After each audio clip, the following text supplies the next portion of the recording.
Hello, today I want to do an explanation for you about semantic change. So this is about words and how they change in meaning over time, the various processes that they go through. Okay, neosemy is the word for semantic change. Neosemy is the process whereby a new meaning develops for an existing word. Just break down the word neosemy. Neo means new and semi means meaning. So literally it means new meanings. Here's an example. Take the word fond.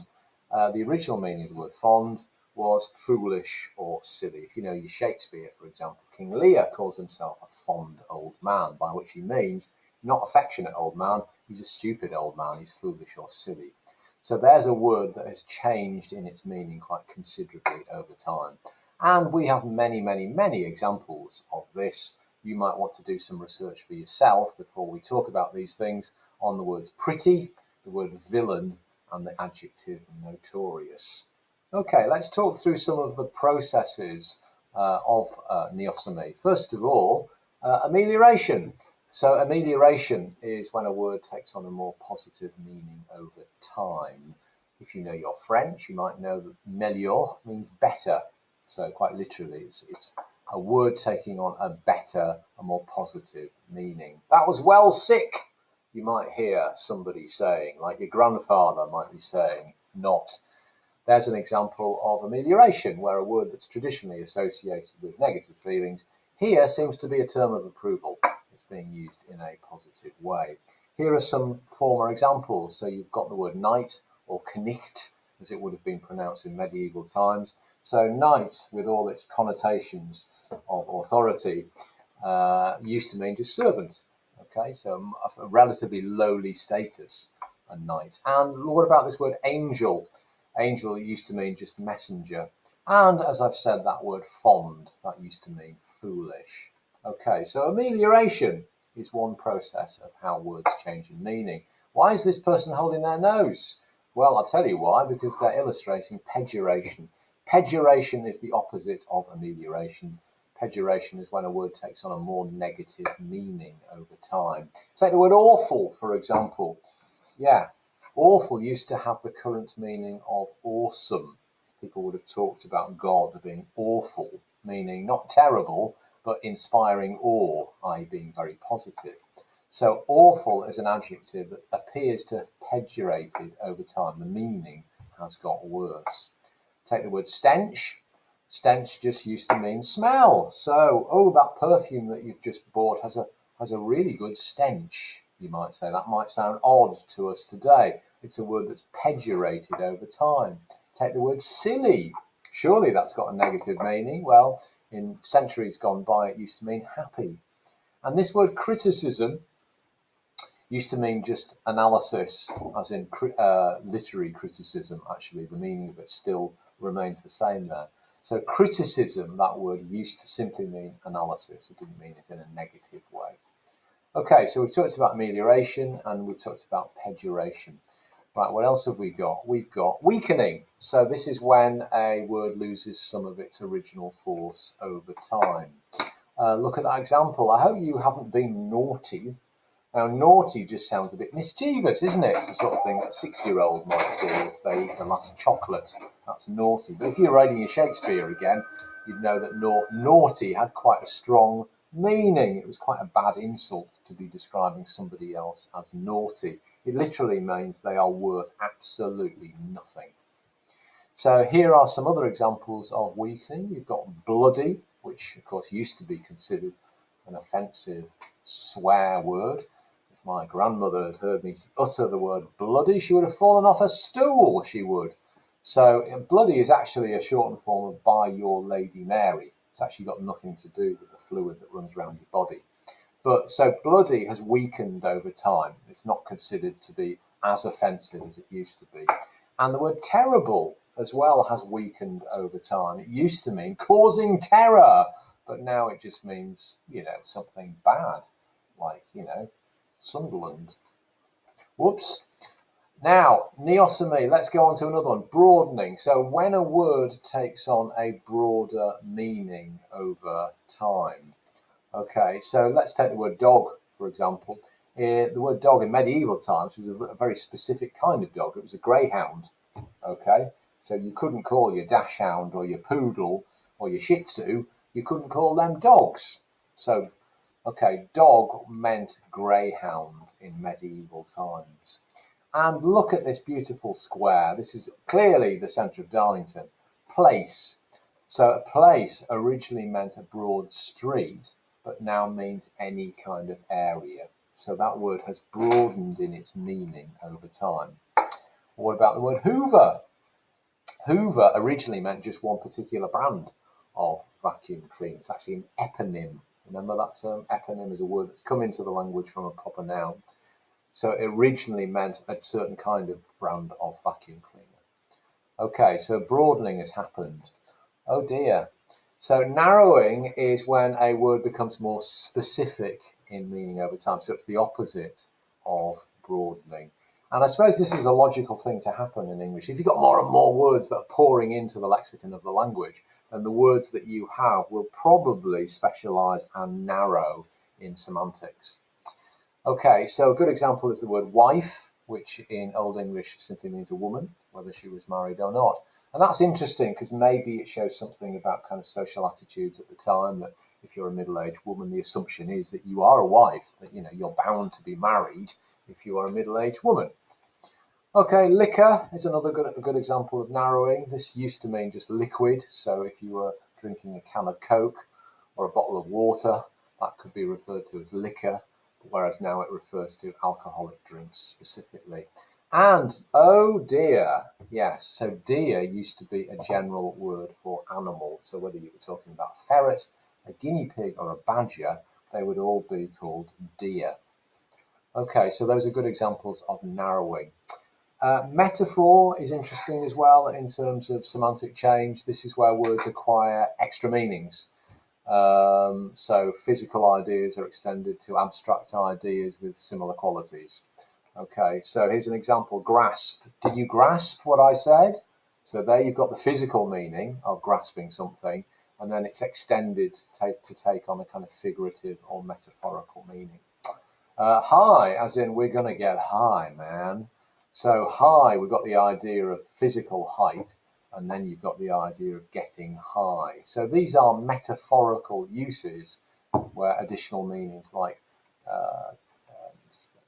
what's the right word? Abstract ideas. That's the word I was searching for. Abstract ideas are extended onto the physical idea. Okay, what else have we got? Euphemistic uses of language. Yes, these are polite but indirect expressions for things which may be considered unpleasant. So euphemistic language tries to mask unpleasant truths. We don't talk about going to the toilet. We say, I'm just going off to powder my nose.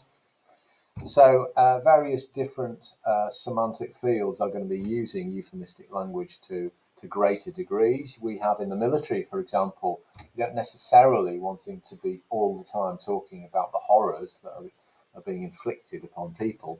So you're going to use the word collateral damage, and that's going to refer to military action that results in the unintentional death of civilians. That's collateral damage. Friendly fire is another one from the world of the military, when gunfire is directed at your allies rather than your enemies. It sounds rather cuddly, doesn't it? Friendly fire, until you realise that it means that soldiers on your own side are getting shot. And then you've got downsizing. So of course you've got the world of business, where there's reams and reams of euphemistic language. We're downsizing the company really means we're going to make a whole load of people redundant. Okay, so these are all fascinating areas of how. We have another one here, polysemy. So this is where words acquire many possible meanings which coexist within the original. Okay, I mean, some people have the mistaken impression that a word should only have one meaning. This is called the etymological fallacy.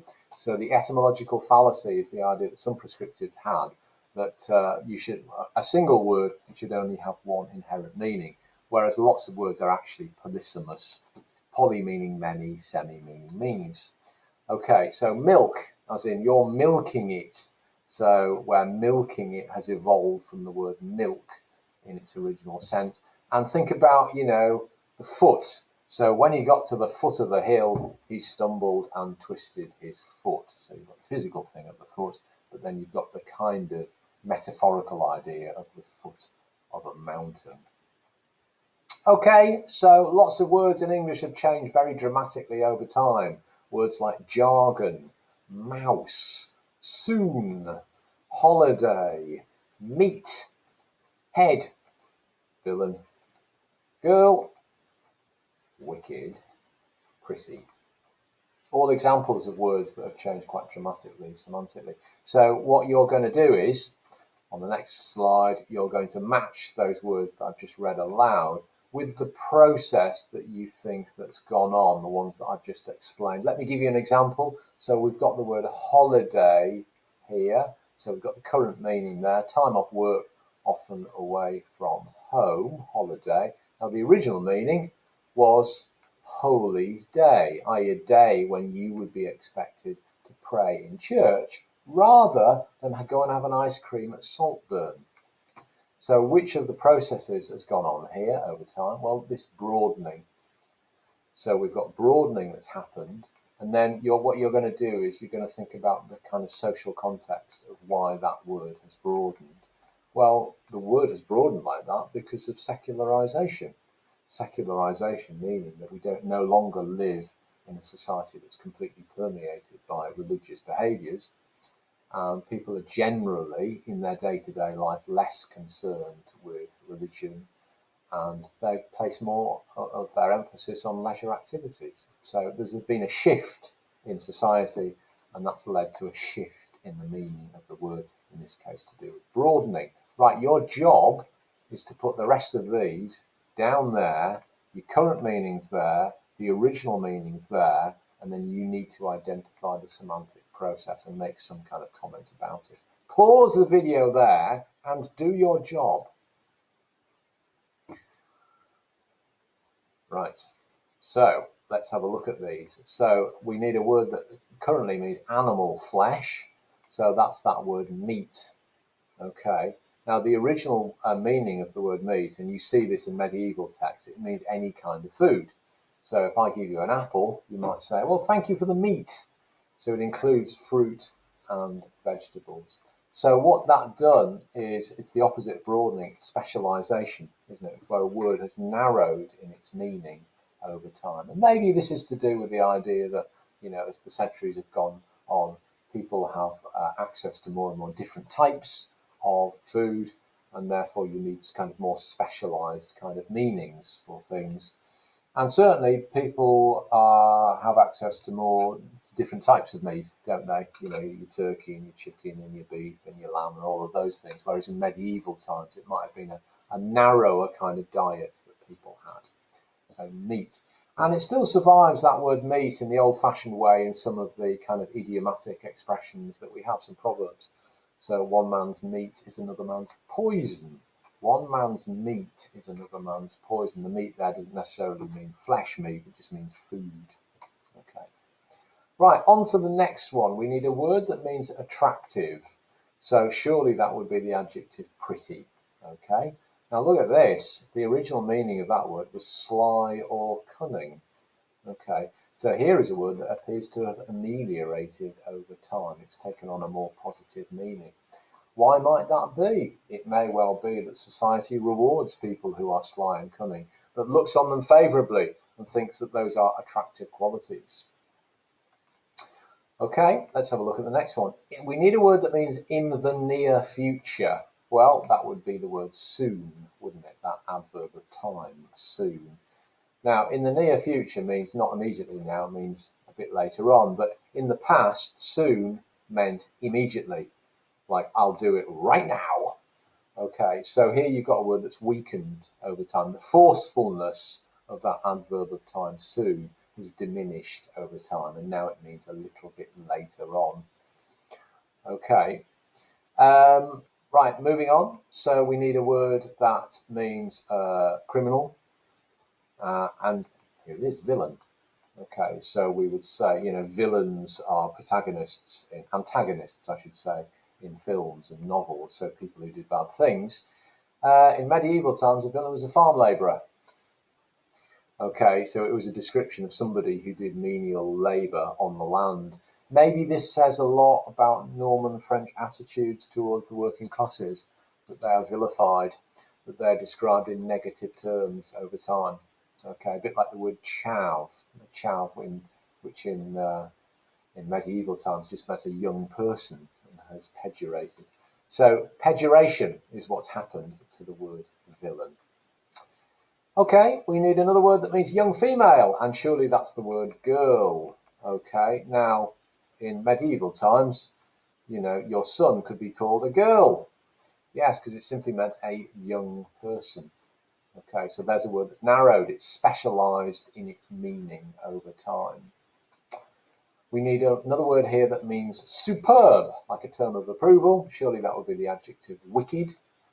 Okay, and there's the original meaning. So that's a meaning change that's happened relatively recently. Camilla, Prince Charles's wife, caused a few eyebrows to rise. Like 2 decades ago, she'd started using this word wicked, and it was considered unusual at the time that a member of the royalty would be using language in such a kind of hip, unusual way.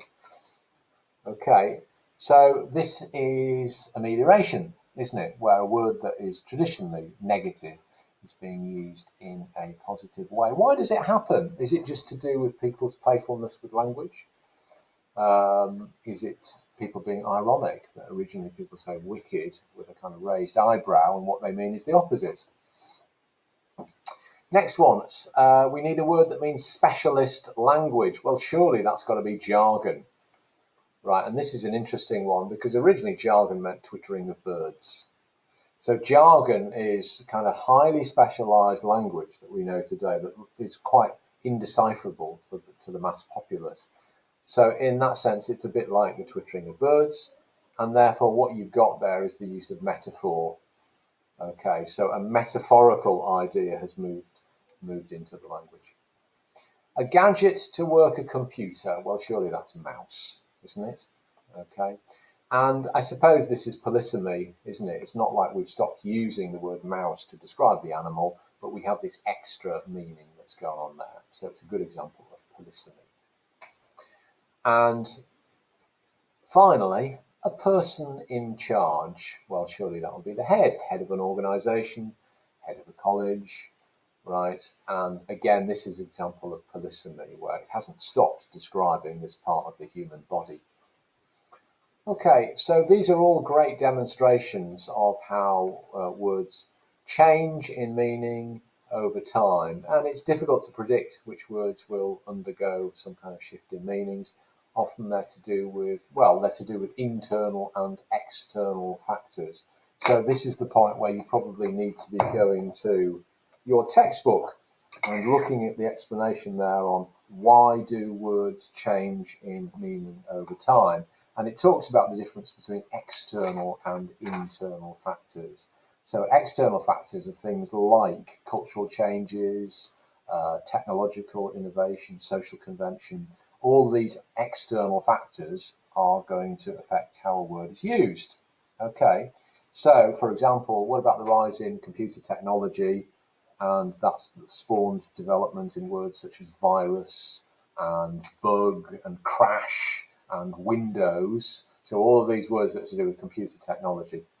Also, it says here that changing social ideas can mean that a need for a new term arises, such as LGBT, lesbian, gay, bisexual, transgender, and that replaces words that are no longer acceptable. And the other thing is about cultural change resulting in the broadening or bleaching of a word as its original usage loses significance. Take the word guy, G-U-Y, which originally referred to Guy Fawkes, so the leader of the Gunpowder Plot, which failed in 1605 in an attempt to blow up the Houses of Parliament, so Guy Fawkes, but then was applied to anyone of grotesque appearance, because guys were obviously burned in effigies on Guy Fawkes Night. So it had a pejorative meaning, very negative meaning.